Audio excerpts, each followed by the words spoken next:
Happy Mountain Monday, friends. Jake here. So today we're going to be talking about 5 items that I picked up for my thru hike of the Arizona Trail last fall that I ended up not using, or I had to find something to replace this piece of gear to keep going on my hike. So stick around and let's learn about these items together.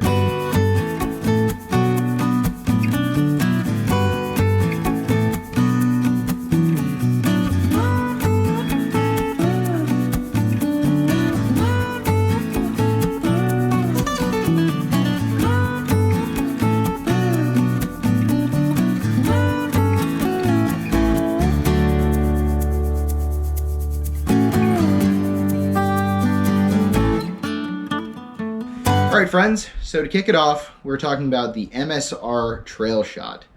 This is a water filter that is designed specifically for ultralight applications. I believe initially it was actually made for like ultra marathoners that are out doing crazy 50-mile plus trail runs and they needed a quick way to hydrate. So this little guy, you put this little end in the water, you squeeze this bulb, clean water comes out here. At least that's the idea. So while I was on the Arizona Trail, obviously I wanted something really lightweight. So I thought that this would do me well. And I had experience with a Sawyer water filter before, like the one you kind of roll the little bag up and squeeze the water through it.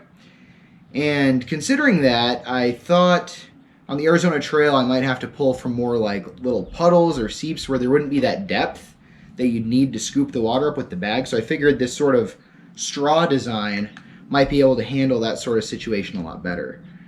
Well, that assumption was right a couple times, but wrong for the majority of the trail.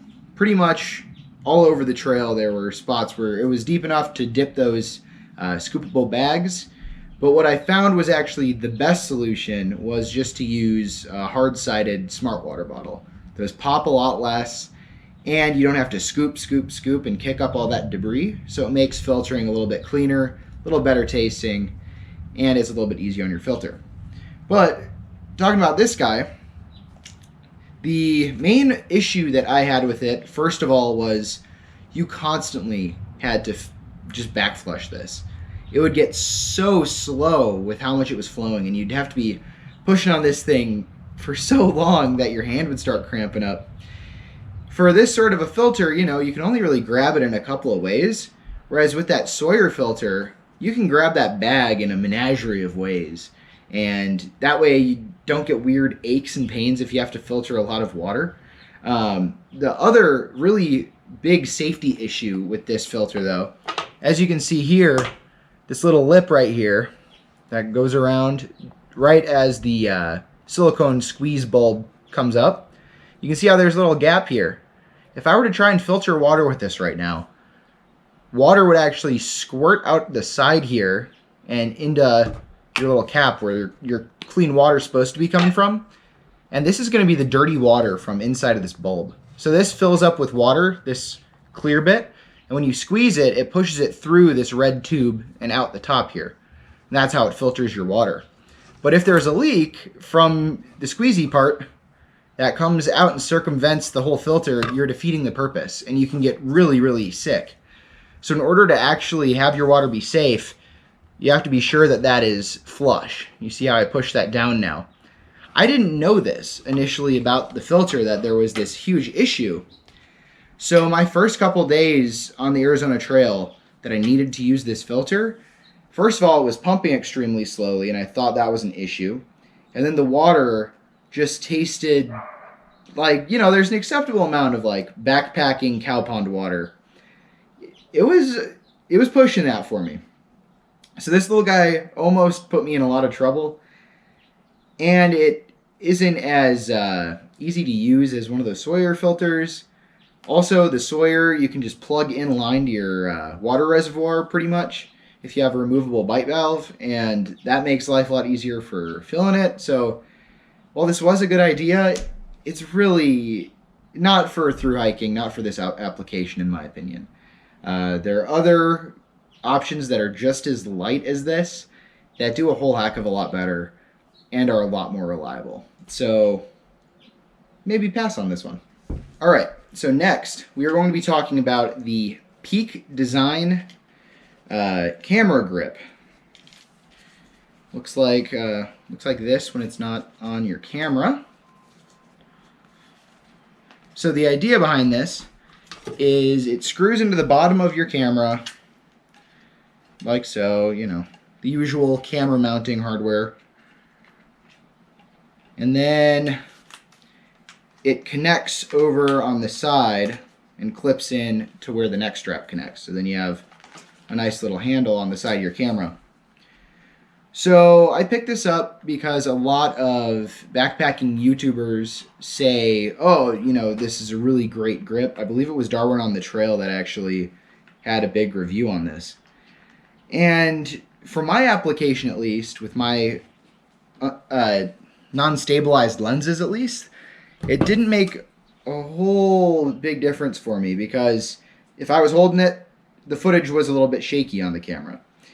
If I had a hand grip, it didn't really change that for me, and it actually took away the ability to attach a tripod because this bolts into the same hole on the camera that allows you to put it on a tripod. So that really wasn't helpful for me at all. So I brought this just my first couple of days on trail. It didn't even make it to the Grand Canyon with me. It just really was cumbersome. I was always taking it on and off. And as you can see on the bottom here, you either need an Allen key or some big object like I guess a knife blade could work for that, or a coin to unscrew it and screw it back on. And putting this on and off just took up a lot more time than I wanted, and it really didn't do anything for me, so it wasn't worth it. This thing weighs, you know, a couple ounces. This little metal piece is the heaviest part of the whole setup here. It's just not worth its weight in my opinion. And it's not a cheap grip either. I think these are like $40 or $50. It doesn't do it for me, guys. So if you're going to be bringing a camera out on trail, probably wouldn't recommend these. A lot of people recommend them, but you can hold on to your camera. You don't need it really to grab back onto you. And as I said, unless you have a stabilized camera like the GoPro, which is what I'm shooting on right now, this sort of thing isn't really gonna do anything for you. It's just gonna be weight in your pack. So the big thing is just to know what your actual needs are. Even with my 14 years of backpacking experience through Boy Scouts and, you know, doing this as a YouTube project and things like that, I thought items like this camera grip or like that water filter you just saw would be really helpful, but they weren't. I mean, sometimes you have different expectations and different ideas of what these products are going to be like, and just trust your experience. If it's not working for you, it's not working for you. There's probably something else out there that will. On to the next item. All right, so right here, I have Armaskin blister-proof compression socks. And when they said that they have a no blister guarantee with these, I was really, really curious. They said that they were using some special polymer from research at one of the universities in Australia. Really cool sounding product. I wasn't sure if it was all just branding or not though, so I had to try them out for myself. How these work is, so this sock is inside out. So the inner layer is actually coated with silicone. So that grips to your foot. It feels like it's attached. It's really, really kind of weird. But then that silicone also is hydrophobic. So that means it pushes water away from it. So it'll get that moisture away from your feet really quick. And then this is a right side out sock. The outside of it is made out of a very smooth material, so you don't get as much friction with your boot socks and your boots or trail runners, whatever you're wearing on your feet. So the idea is it transfers all the friction that your feet would be experiencing on that skin, and it changes it to this sock and just reduces all that friction so you don't get blisters. And then they say that these compress your feet, which helps reduce swelling and some of the other issues. Again, this is really marketed towards thru-hikers and long-distance runners. They say that it really, really helps with your feet problems that you get from using your feet and legs for days and days and days hiking hundreds of miles. or running like 100 miles in a day or something crazy like that. So I thought that these socks would be cool to try. I wore them actually while going up 4 peaks on the Arizona Trail. You can see that video up here if you want to. And I found that the compression aspect of these, well, I didn't get a single blister. Very impressed with that. And they felt really weird on my feet, but they did their job very well. The compression part, though, really was actually causing me a lot of pain. I know personally I have some wide feet, but it felt like these were too narrow. And that side compression, I was already experiencing some foot bruising because of the mazet cells. If you've been on the Arizona Trail, you know exactly why I'm talking about the mazet cells. You can see that video up there. Those mountains are extremely rugged. They beat the crap out of your feet. So throwing compression on top of bruised feet really did not make matters go well. I had to take these socks off about halfway through the day, and I found my feet liked just being in the ultra trail runners and just my darn tough socks. No extra liners or anything like that. So, you know, maybe your adventure with these will be a little bit different, but they didn't do everything that I hoped and dreamt that they would. All right, I also mentioned these in my water video about the AZT. If you want to check it out, it's up there. Just click away. So this is a 1.5 liter water bag by Vapor. And I thought that these would be a great way to expand my water capacity for if I had a really long carry I needed to do or something akin to that. And when they arrived, I already saw the first problem. The threads here, this is the male, this is the female. So if I try to put a Sawyer on this, it wouldn't work at all. So that was the first glaring red light. So I was a little disappointed in that, but you know, if I could put clean water in this, then that's still worth it. So I filled this up with water, went on a hike with it, clipped it off my backpack, you know. But as you can see, this is made out of plastic. So that little bit of weight, you know, there's 1.5 liters, so that's like 3 pounds of weight.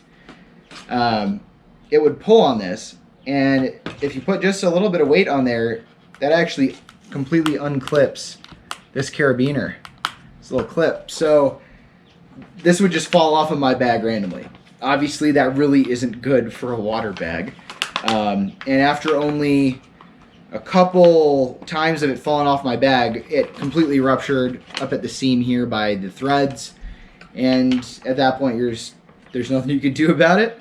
So I was kind of disappointed. Not really as durable as I had hoped they'd be. Didn't do as much as I hoped they'd do. I picked up 2 of these. It was like a 2-pack type deal. So I still have one that works, but I never bring it out. Just, I guess for around camp, this could be helpful, but not if you're hiking. And if you're around camp and there's water, just use your other containers. So yeah, these bottles, not too great. I wouldn't really recommend them. I've heard great things about Vecto bags.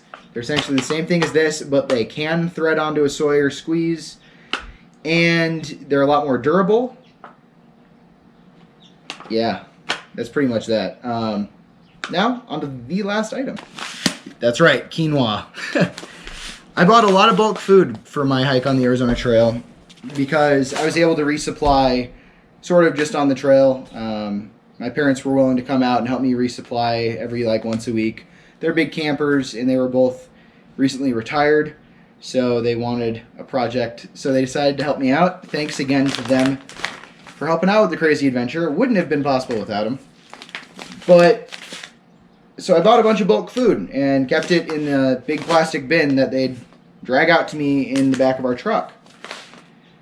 The problem is I didn't do ample research about the different foods that I'll need and really how much food is required for a hike like this. I didn't know how much I was going to be eating. I ended up eating a lot less than I felt I was going to and felt that I needed to, just because the heat really took it out of me. I really didn't have an appetite while I was out there. So I ate a lot less than I planned I would. So I still have bins of food in my closet that is left over from the AZT. But specifically with the quinoa, I thought I would be able to cold soak this similar to couscous. You know, do an hour with some cold water and all of that couscous, it softens up and it's a great meal. It's really easy. You don't need a stove, so you can save a little bit of weight. Well, when I went to the Mazet cells, I ditched my stove and I wanted to see what cold soaking was all about. I figured I could do a good 4-day stint on the trail, see what it's like. I tried to cold soak quinoa. About an hour into cold soaking, I'm like, all right, it should be done. Took a bite into it. It was like birdseed. Absolutely horrid. So then I waited a little bit longer. Still wasn't good. So I really didn't do research on how to properly do all the different foods that I had and strategies that I had wanted to do out there, which obviously you can eat raw quinoa. It's not going to kill you necessarily. It's just definitely not going to be the best experience. Quinoa apparently you're supposed to let cold soak overnight. So I didn't do that. And as a result, I still have a whole bag of quinoa because after that birdseed experience, I didn't quite feel like waiting 12 hours for my food to be ready. So the big thing is, the whole message of this video, your plans and expectations of the trail might be very different from what it actually ends up being. So the most important part is that you give yourself that ability to be adaptable. If the plan doesn't start working the way it needs to work for you, adapt that plan. Change and make it easier for you. If you're not having fun out there, you're doing something wrong. That's what it's all about. You're not out there punishing yourself. You're not out there trying to put yourself at risk with a faulty water filter. Fix it. Don't be mad at your gear. Don't be mad at yourself if something like this happens. Just roll with the punches as you can. That's all anyone can ever do, even in life. So now, I guess all there is to say is thank you so much for watching today's video.